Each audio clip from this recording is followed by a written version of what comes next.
for it. And so there's something in that God persuades us in some way that makes us, that does not, violate our human creaturely volition. And I think Tolkien kind of masterfully explained how that all happened, I think, in The Lord of the Rings through a good story. That's my...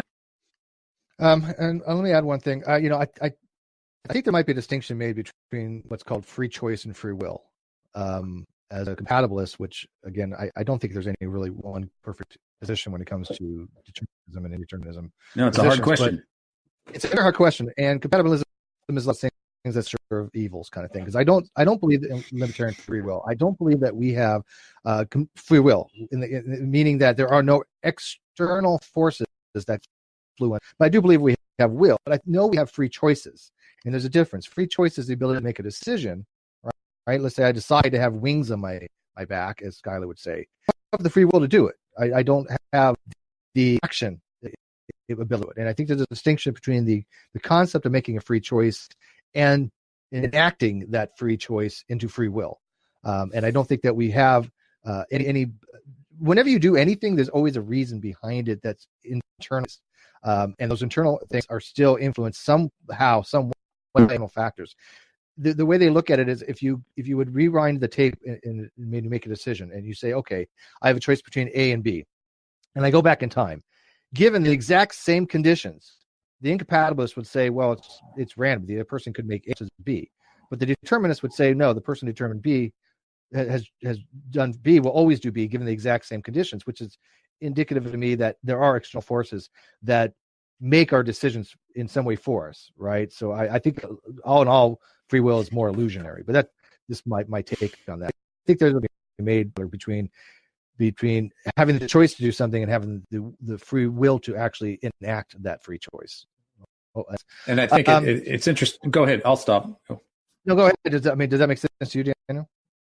Yeah, I think there's some. I share some commonality with you in terms of the epistemic difficulty of trying to tease it out, but for me as a believer, because a lot of the problem with the free will defense of evil, if you will, if you carry that into eternity, the very good question is there free will in heaven? And also predicated on libertarian free will. If there's no more death, crying, or whatever, are our wills truly free? And so the answer to that question, and I know it won't be entirely satisfying intellectually or logically, but I think that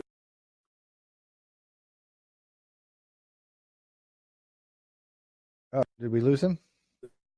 Is found ultimately in Christ. And so that answers at least the eternal free will conundrum, that in Christ we are truly most free. But it does still leave a lot of perplexities down here. How do we approach? It still gets down to what Skylar said. How do we approach what's human volition and divine sovereignty have to do with relationally speaking? How do we iron that out? But anyway, that's kind of where I leave it. I agree. But I share with you, Steve, a lot of the difficulties in epistemically in trying to go back to what are we exactly free from. In terms of making our wills, especially in terms of eternity. I know the traditional Calvinist position is that we can't do anything to save ourselves. But it's it's not my favorite topic. Well, maybe it's something good for you to go on digital fiction, because I know Skylar's pretty apt on this topic. So continue on. Ancesi or V2 pounds. Tire exists. It was never destroyed. Read. AC Castillo, $2. This reminds me of fans discussing Tolkien This reminds me of fans discussing Tolkien books, which, by the way, he does. AC Castillo just had a prediction that it came true. You are a prophet, my friend. You are. Here, $2 more. Who are the people that ended the Bronze Age in Jordan? We talked about that before. I joked about that. I remember having a discussion on who the sea people were. Or was that... No. Sir, you're clipping a lot, Steve. Yeah, your audio is bad. Oh, okay. Well, let me just wrap this up then. I'm going to record. Let me refresh. Was he asking about the sea peoples? Yeah, the sea people are...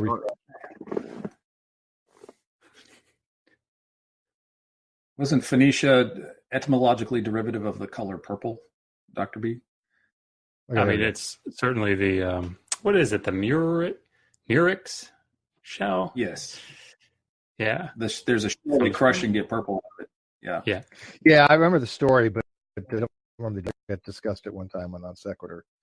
But anyways, we do have to wrap this up. We've been going for almost 2.5 hours. So go ahead and Daniel, give us your book again, and then we'll let Digital Hammurabi and or Digital Fiction in this case kind of wrap it up. And Wayne, if you're still here, appreciate you coming on too. I know you had mic issues, but hopefully you were in here listening because this was a great discussion. So Daniel, what do you got to leave us with?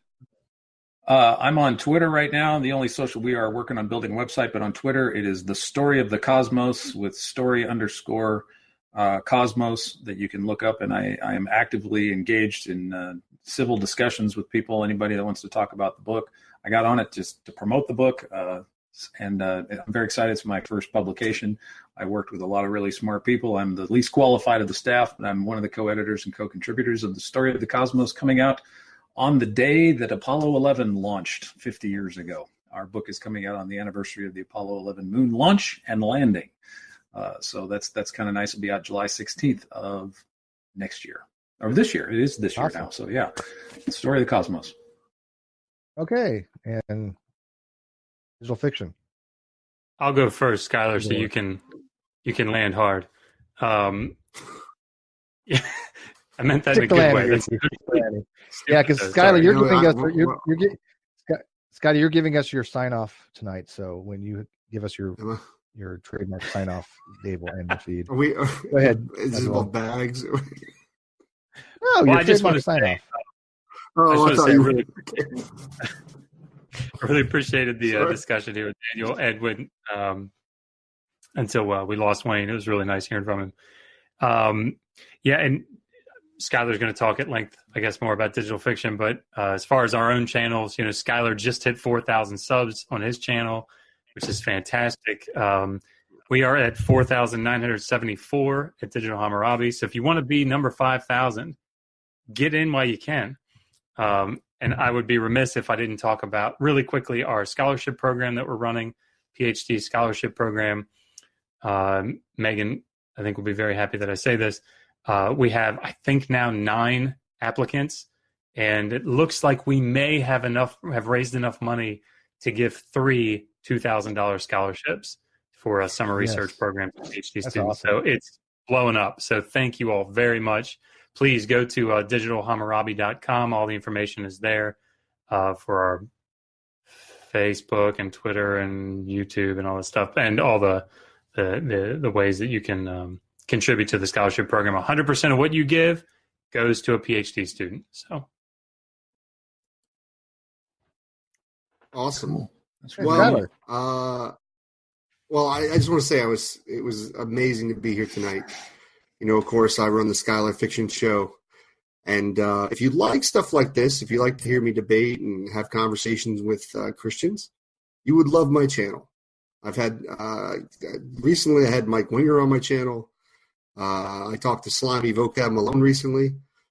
All types of great, interesting people. Morality tends to be a big focus of mine. I love morality talks. We all know that I'm right. That's right, Steve. But the thing is, if you want entertainment, you want good theological discussions, if you want Bible talk, and you want to hear an atheist when it comes to Christian religion, at least, if you want to hear an atheist ask Christians tough questions and often sometimes see them not have good answers, I'm the channel you want to go check out. And digital fiction is kind of our new idea to where we're going to have a lot more fun. We're going to be a lot more creative. We're going to mix art, theology, philosophy, and entertainment all in one go around, right? I mean, with a sexy face like Dr. Josh and a brain that's even 10 times smaller than mine, how could you go wrong? So and just remember, I appreciate all of you. Thou shalt like and subscribe. So it's true. And but if you want more, people want to know real quick. Scott, real quick, are you doing an after show real quick? Probably on your not. channel? I've got to get some sleep. Probably not tonight, man. I have been going every Right. day, and I've got to be up at 6 a.m. You in the have morning. Yeah, you've been going hard. Every day.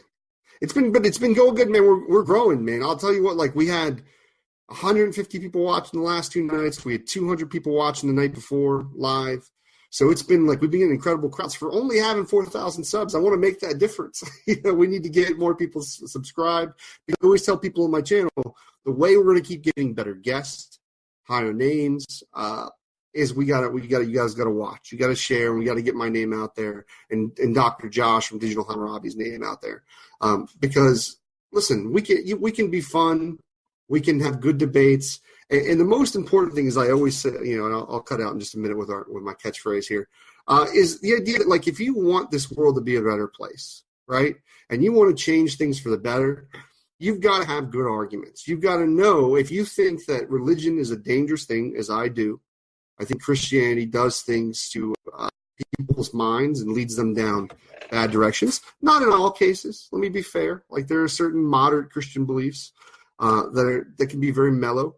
But people who, when you believe the Bible and you take it literal and you think that God did all these terrible things, in my opinion, it can lead you down very bad paths. And we've seen where history has happened. So you got to be prepared. You got to know the Bible. You got to have the good arguments. You need to know the tough questions to ask Christians. So you don't make terrible arguments as atheists. That's the worst thing you could do. You're not helping anybody. And you can do it with a smile and you can be friendly. Those people can come to me. I'll help you you with the bad atheist arguments. Come to my channel for that. I'll correct you on those. Me and Sirs will fix you. All right, take us out, Skylar. So everybody, thank you for watching. We love you all. And until next time, subscribe and make the world a better place. Good night. Non sequitur. Your facts are uncoordinated.